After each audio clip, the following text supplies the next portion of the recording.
Okay, let's begin.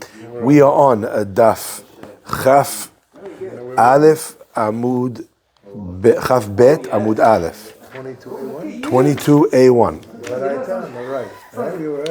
Okay. It took a couple of weeks to get back on the call, and you figured it out. Surprise yourself.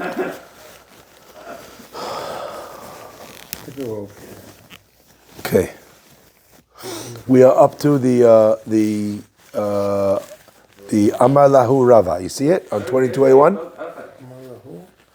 Amar Lahu Rava Lebnei Mechoza. Yeah. Okay, let's go. Amar Lahu Rava Lebnei Mechoza. Rava said to the people of Mechoza, Atun de lo azlitu batar arsa. We have the custom in our community, Rava said to his people, that we don't go after the casket. So in other words, they take the casket to a certain place, and then they turn back and they go home, and the ones who are going to go bury continue on to bury it, wherever they're going to bury it, okay? Ironically, the Syrian community does that. We walk till the end They walk, they follow, I'm talking about the mourners. Yeah, the mourners follow. A lot of them don't go to the cemetery. No, follow. Okay? And then they turn back. That's it. So says Rava, Atun, we don't follow the coffin,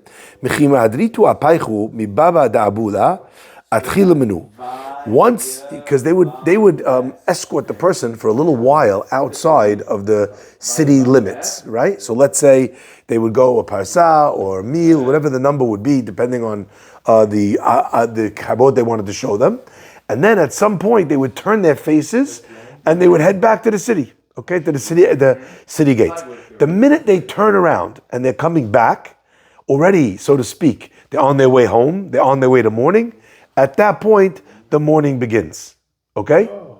So if you're going to bury the person, people that were not from Mechoza, they would bury the person. Where would they go?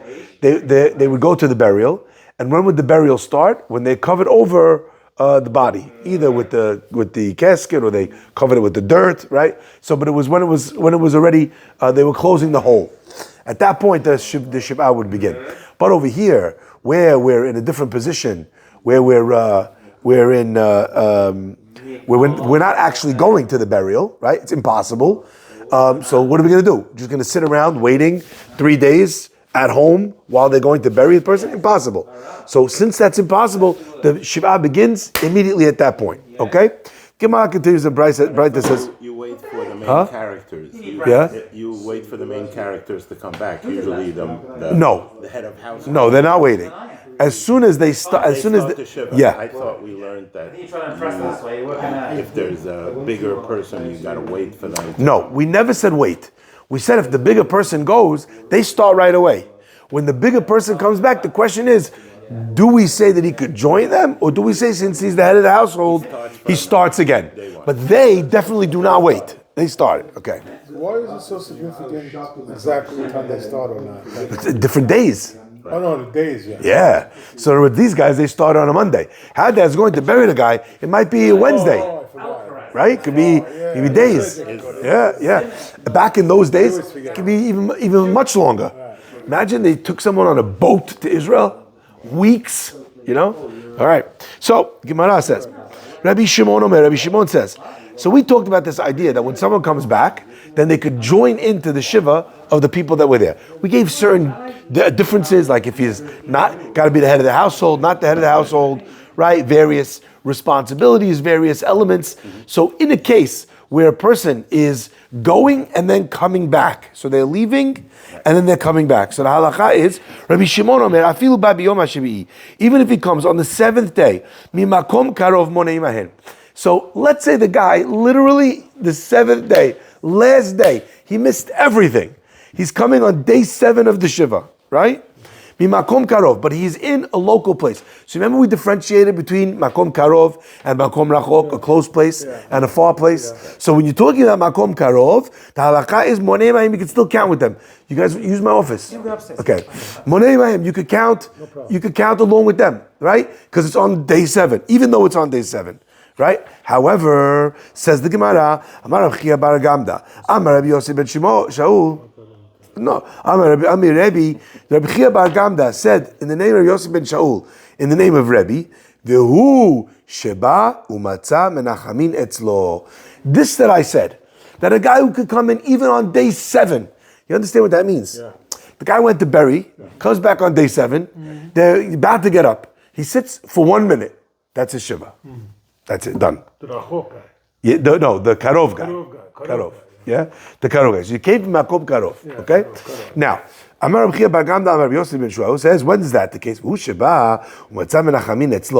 Has to be that you found people still comforting the mourners when you arrived. They were still sitting there. Remember, day 7, how long we sit for?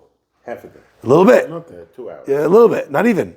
You finish praying, a few people sit down, you start Menachem. The minute they start, you stand them up. You know what's ironic though? Yeah? That the Karov guy, you would think he's Karov, he should do the morning. He wasn't around for 6 days, he's in town, comes, gets away with 1 day morning. The Rachok guy, didn't even know it was not there, and then he gets bogged down with a new thing. The Karov guy also does not know.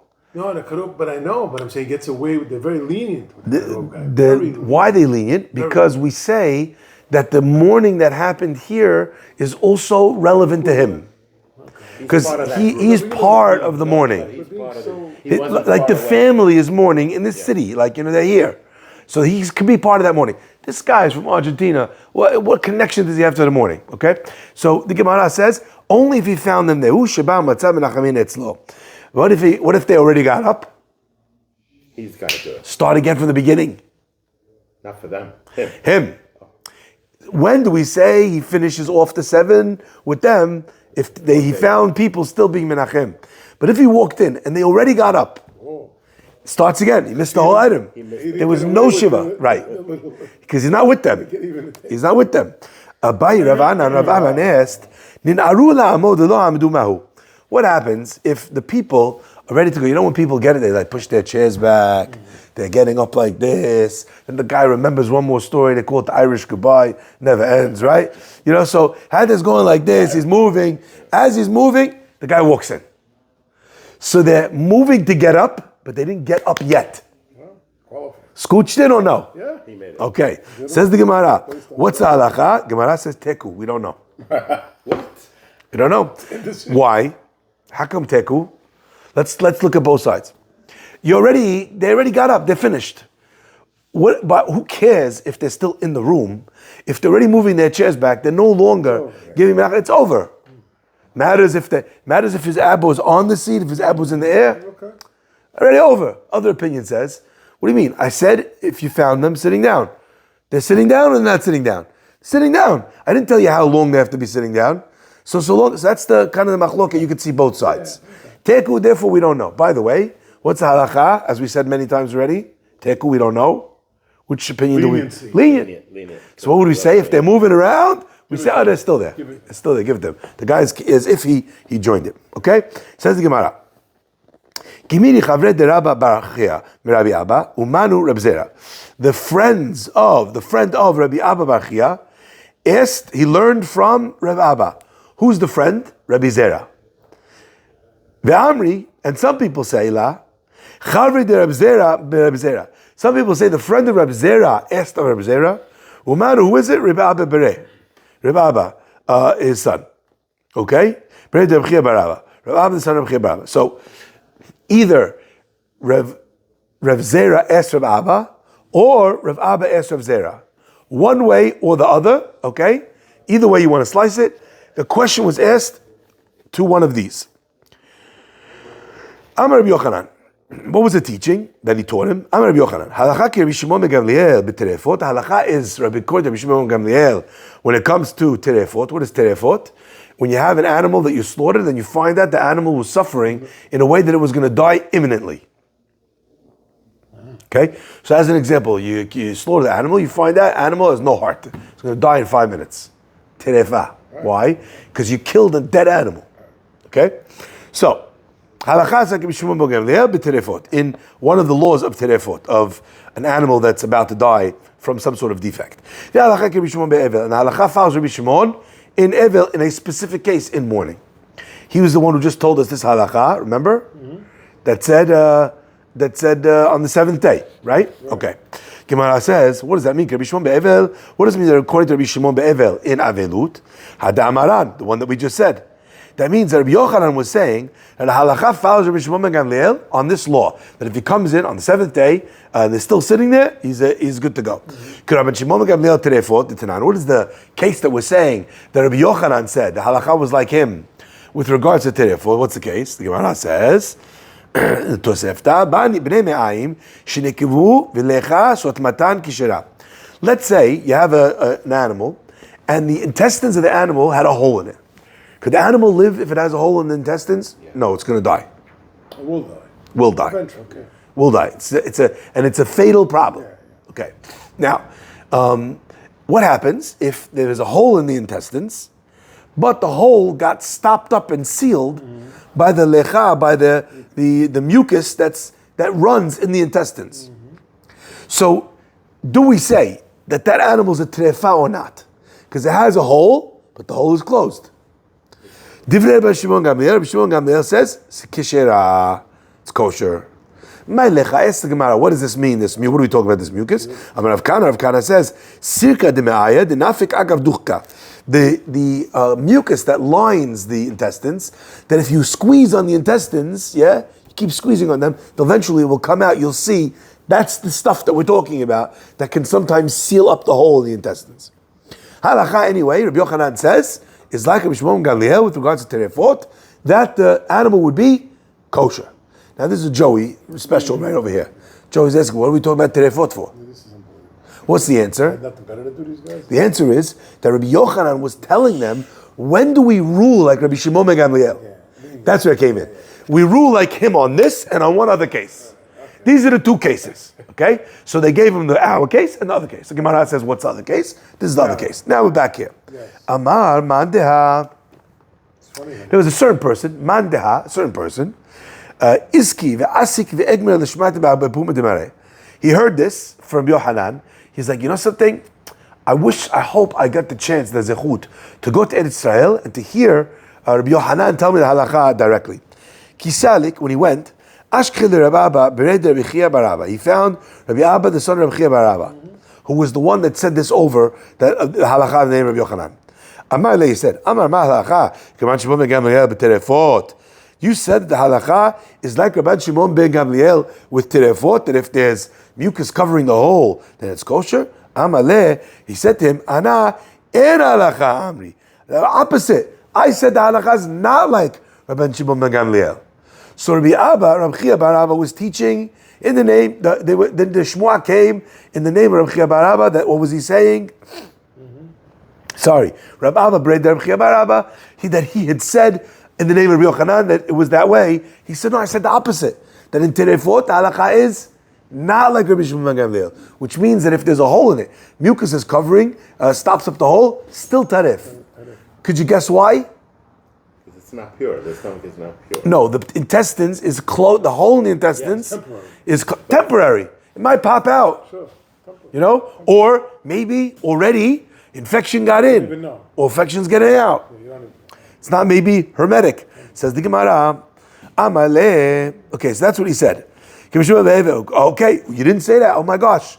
So what about Evel? Did you also not say that one? Is it you telling me that that's not true? They're saying in your name. Is this also not in your name? The Gemara said, Amale pluktaninu. He said, no, I didn't say halakha like him. I said that there's a machloket in this matter. The itmar, because we learned, Rabbi Chizda amar halakha. Rabbi Chizda said the halakha is like Rabbi Shimon. V'chen Rabbi Yochanan halakha. Rabbi Yochanan said halakha is like Rabbi Shimon. But Rav Nachman amar en halakha. Rav Nachman says en halakha. So Rabbi Abba was saying, I didn't say halakha is like Rabbi Shimon ben Gamliel. I said there's a machloket in the matter as to whether or not the halakha is like Rabbi Shimon or not. The first two opinions says yes. The second opinion says no. Gemara says, and how do we rule? In halakha Rabbi Shimon ben Gamliel b'terefot, just like Rabbi Abba said, halakha is not like him when it comes to the intestines. Halakha Rabbi Shimon, halakha is like Rabbi Shimon when it comes to avelut. Why is halakha? They use that as an example to show also for the rabbi, and then they nullified it after. I'm trying to give another example of what we follow. We nullified both of them. Yeah. So in other words, there was a mistake. Someone had a mistake in understanding. He thought that he said halakha is like him in both. Turns out when he went to get, misquote. When he went to him, he saw him in Israel, he said, no. I said, halakha not like him beterefa, and there's a machloket with regards to Avel. Gemara says, so what do we rule on Avel? What do we have a machloket about how we rule? How are we going to rule? Lenient. So we go like Rabbi Shimon Gamliel, Damash Shmuel, halakha kidebriya mekil be'evel. The halakha is like the lenient one in Evel. So since Rabbi Shimon Gamliel is telling you that even if they came on day 7 and they found them there, they could still rely that the halakha like Rabbi Shimon Gamliel, lenient, and he only finishes off the last few minutes with them. Gemara continues. Can he sit Shiva anyway? Or no? It's against. He could sit whatever he wants. It's not Shiva. It's not Shiva. Oh, it's his own act. He could mourn. He could sit. He could do kavod. He could do other things.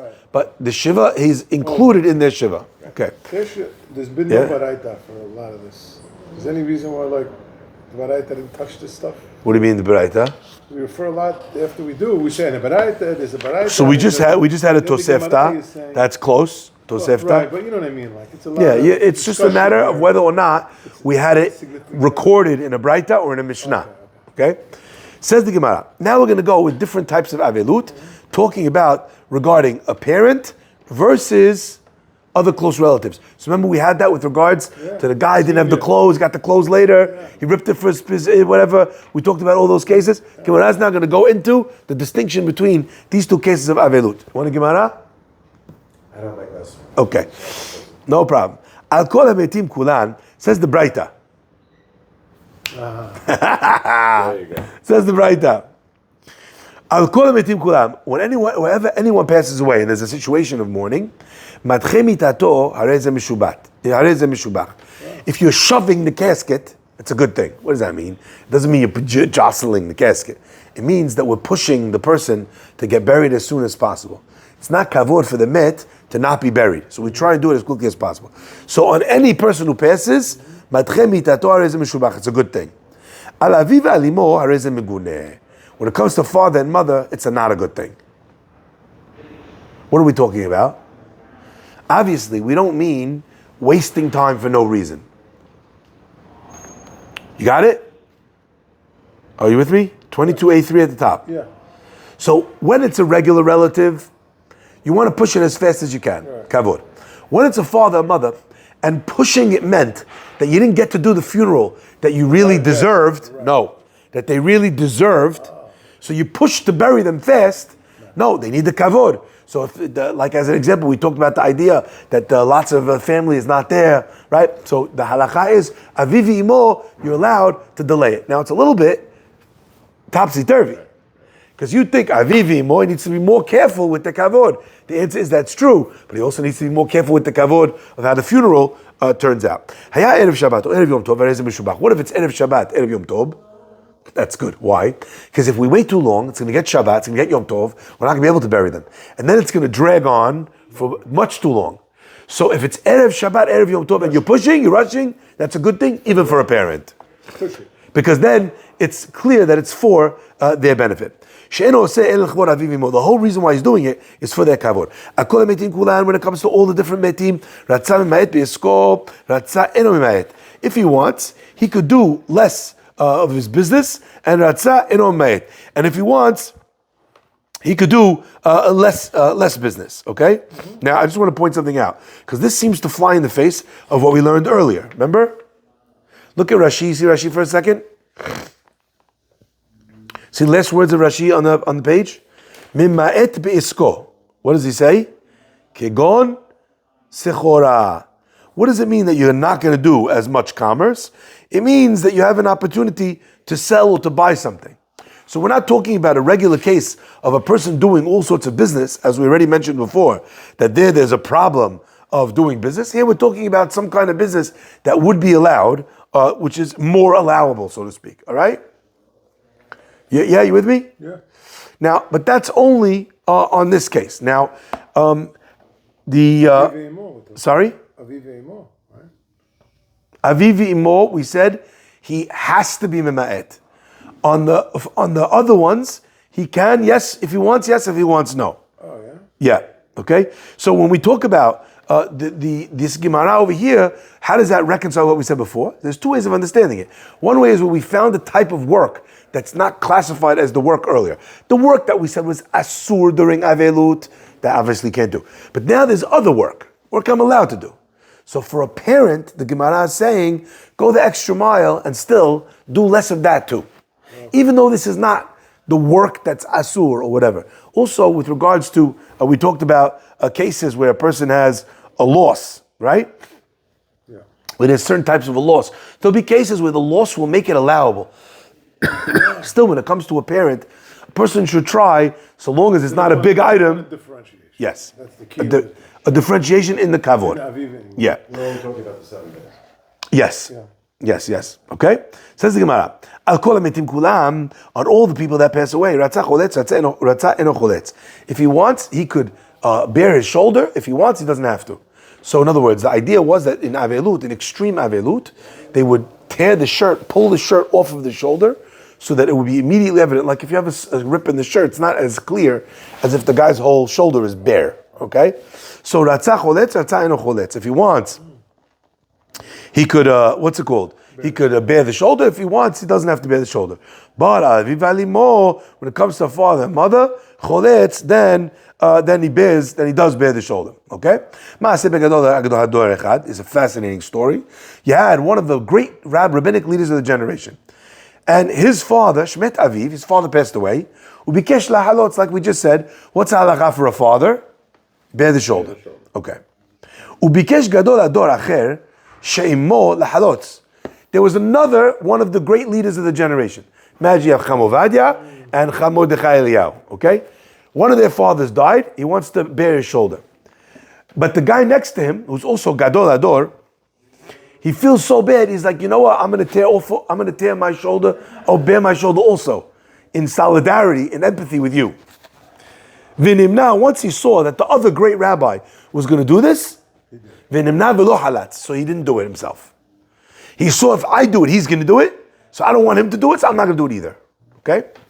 So you see that we were talking about how, for a father, you're choletz. Over here, there's a consideration that he's going to, the other gadol hador, specific situation, is going to be disgraced and in a state of mourning for the sake of me. I don't want that to happen. So there he was mekil, he was more lenient, and he did not bear his shoulder. Amabaye gadol hador Rebbe. Who is this leader of the generation? Rebbe. He was the rabbi. Rabbi Yehuda Nasi. Gadol hador she'imo, the great rabbi that was with him, Rabbi Yaakov Baracha, was Rabbi Yaakov Baracha. These are the two rabbis. Okay? And some people say the opposite. Gadol hador Rebbe. Who was the Gadol hador? Rabbi Yaakov Baracha. He was the guy who lost his father. Okay? Gadol hador she'imo, who was the great rabbi that was with him? That was Rebbe. Okay? The Gemara says, hold up. No. It only makes sense one way, this story. Rebbe, if you tell me that the rabbi who was with him was Rabbi Yehuda Nasi, and the rabbi who lost his father was Rabbi Yaakov Baracha, and Rabbi Yaakov Baracha was going to bear his shoulder, but saw that Rebbe would bear his shoulder with him, so he decided not to do it. That works. Right. I'm okay with that. That story makes sense. Right. That's why he didn't do it. He stopped himself from doing it. If according to the opinion that says Rabbi Yaakov Baracha was the Gadol hador who was with him, and Rebbe was the one who lost his father, right? Mm-hmm. Why did Rebbe not bear his shoulder? Why? What's the Gemara's question? Since Rabban Shimon ben Gamliel, who was Rebbe's father? Rabban Shimon ben Gamliel. Rabban Shimon ben Gamliel was the leader of the whole generation. That means that who died when Rebbe's father died? He's the leader of the generation. Who died? The uber leader of the generation. What's the halacha? When the uber leader of the generation dies, everyone has to bear their shoulder. All the Jewish people are mourning. So it had to be that way. So if Rebbe's father died, it can't be that Rebbe didn't do it in order to not have Rabbi Yaakov Baracha do it. Rabbi Yaakov Baracha has to do it for himself. Okay? That's everyone in the world. The whole nation has to bear their shoulder. The Gemara says, Kasha, you're right. it's difficult. That opinion is therefore knocked out. It doesn't make sense. Has to be that the story was the other way, where Rebbe was the one who lost it. Rebbe was the one that was with him, and Rabbi Yaakov Barach was the one who lost his father. Al Kol HaMetim, on all the people that passed away, Kulam Mistaper, everyone, the halakha is a person's allowed to shave and cut their hair. La'achar, Shiloshim Yom, after 30 days. Al Aviv Alimo, Ad Shigaru B'Haverav. When it comes to a father and mother, how long does it take before the person is able to cut his hair or take a shave? Not 30 days, more than that. The person has to experience ge'ara. Ge'ara means where someone comes to you and says, you look like a bear. This is disgusting. You can't come to the office like this. How you doing work? You look unkempt. When the person tells you off that this is not good, not okay, at that point the person is allowed to shave. So we already explained before. Why does ge'ara necessary when it comes to mourning? The idea is because we're trying to show the person who passed away, look, I wasn't rushing to shave and forget you. I wasn't rushing to leave the shiva. My friends are telling me I got to do it. So the ge'ara means like it's not. I didn't decide to do this of my own volition. Is the shoulder thing still hold in certain places? I don't think I ever saw anyone do the shoulder. No, I never think I ever saw it. It has to be a very specific situation. I don't think I ever saw it ever. Not even in rabbinical. No, I don't think I ever saw it. Okay? Al Kol HaMedim, on all of the dead, Kulan Nichnas Lebet HaSimcha La'achar Shiloshim Yom. When it comes to someone passing away, everyone's allowed to go to a joyous celebration after 30 days. Al Aviv Alimo, what about father and mother? La'achar 12 chodesh, 12 months, you can't go to the Simcha. Okay? Gemara says, hold on. What does this mean? We just said. Amar Rabba Bar Chana said, V'simchat mireut, and for a joyous occasion of friendship, when all the friends get together, they make a joyous occasion. This once before. Yes, exactly. When it comes to a joyous occasion, by a friend's occasion, he's also not allowed to go, what's it called?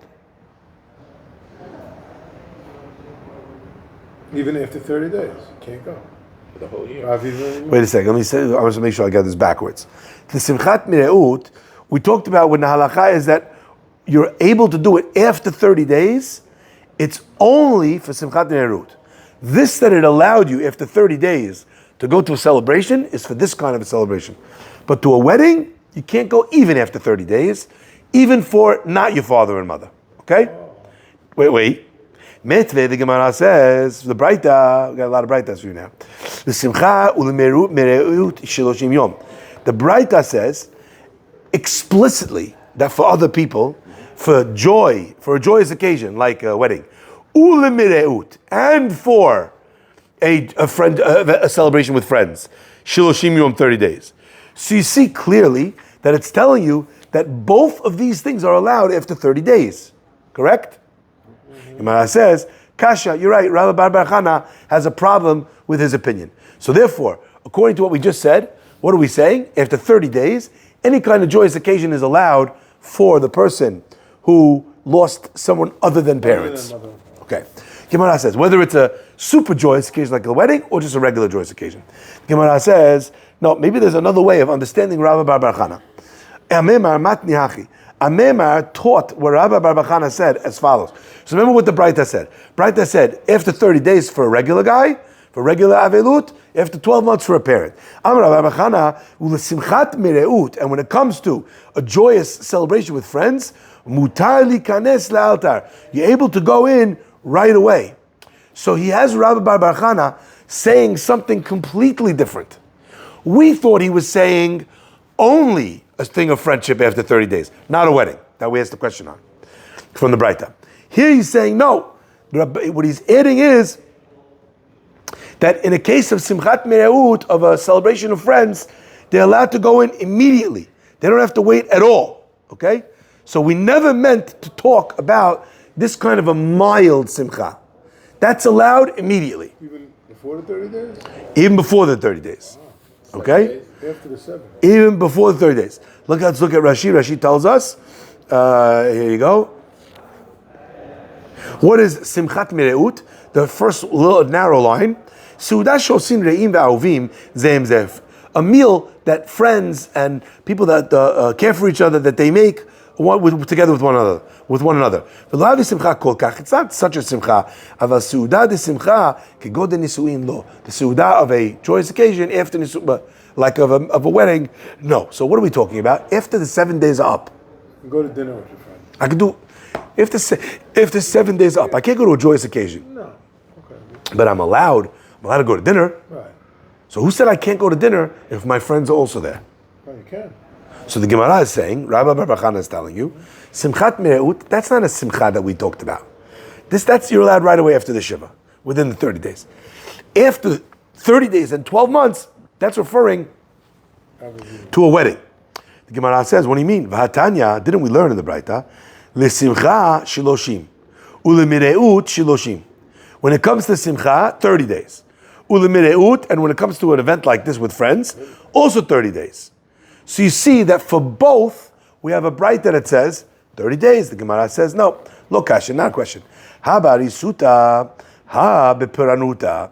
One scenario, when we talked about that you weren't allowed to go until 30 days are over, that's the first of a series. You come to deal, everyone's getting ready to have the big barbecue that they want to invite all their friends to. The first one that the guy hosts, that one you can't go to. Why? Because I have no obligation to go to it.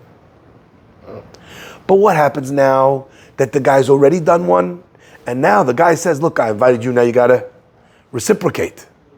Right? But puranuta, when I have to pay back, I can't not go if the guy came to mine. You understand?